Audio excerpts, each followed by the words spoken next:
Howdy, boys and girls. I wanted to do a quick video on what velocity banking is. I've gone through several steps with my numbers, but I wanted to use some fictitious numbers to make this simple to understand.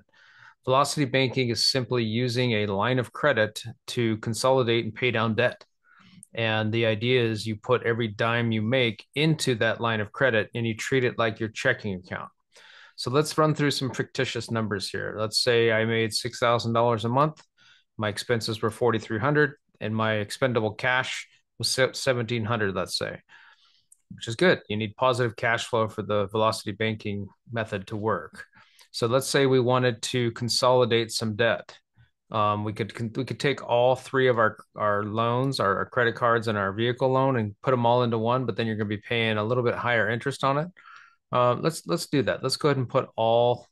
Well, let's just do one, and then we'll come back to that. So let's say I took my vehicle loan, which I wouldn't recommend if you're doing debt to income type stuff because credit card looks worse. But let's just take the vehicle loan based on the dollar amount.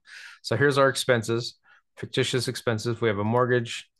Whoops, we have a If I can click, I have a mortgage, a vehicle loan, two credit cards, and my living expenses like food and gas. So I went ahead and removed the $400 from this column, which gives us compared to our if we're just paying individually, we'd have 1,700 in free cash. If we remove the $20,000 and put that onto a line of credit, in this case a HELOC, then we would free up that $400 a month in cash flow and creating a $2,100 a month cash flow, positive cash flow. So we put the 20 grand on the HELOC. Let's go through what it looks like. So now we have a $20,000 balance at current rates, I think are 8.5%. And our interest on that would be the average daily balance, which in this case would just be the 20 grand divided by 12, or time multiplied times 8 times 5, which your rate divided by 12 throughout the year. And that gives you your rate. You don't need to really know that. I just wanted to show it to you. So let's do this without running through. Let's put our cash flow without all our bills on here. Let's say we had the $6,000, and I'll go ahead and delete this after just to show it, just to prove a point. So let's say we had 20,000, or let's just do this. Let's do this plus this, because this is what we're going to pay, minus the 6,000 that our total cash income. Boom. So that would bring our HELOC down to $14,141. But you have expenses throughout the month. So what I'll do is I'll simplify this just by saying, hey, our positive cash flow is 2,100. So I'm going to go ahead and nuke this and say we're going to remove this by 2,100. So this is what we're left over because throughout the month we're going to be paying bills and whatnot, right? So after we pay all our bills, our average daily balance on that HELOC, and this is average, by the way.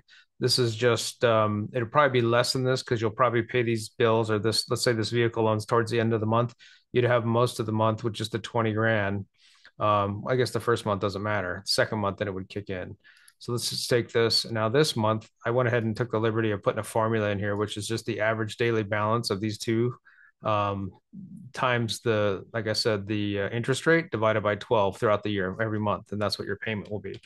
So let's see how long it would take us to pay this off if we just did the vehicle. We could pay off the $20,000 vehicle loan, $400 a month payment in 10 months. Well, actually less than that, in 9 months if we did this method. Now let's take all of it and see how long it would take us to pay off everything. So that remember that it was 9 months to pay off just the vehicle loan. But let's say we took the credit card and we took the second credit card and we added that to the list. Now we have $2,500 a month in cash flow.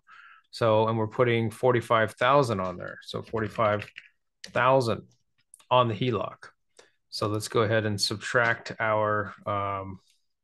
this is going to equal this plus our interest, which is higher now because we put a bigger amount, 318, and minus our cash flow, which is 2,500. So 2,500. And that gives us 42. So let's go ahead and drag this down and see what we're paying in interest. So you can see here, I don't like doing the whole amount of 45,000 because we're paying way more in interest. So I like to chunk it. So just put the 20,000 down and pay it off in 9 months. But just for giggles, let's see what this takes us to. See how far it goes. So in 19 months, we could pay off the entire, that's still pretty good. You could pay off the entire debt that you owed, and we'd be free and clear from all of these. And then we'd be left with just our living expenses, which we can't do much about. But then we could go target the mortgage after we paid off our credit card and our vehicle loan. So I just wanted to give a quick demonstration on the power of velocity banking and some examples. If you have any questions, leave a comment. Thanks.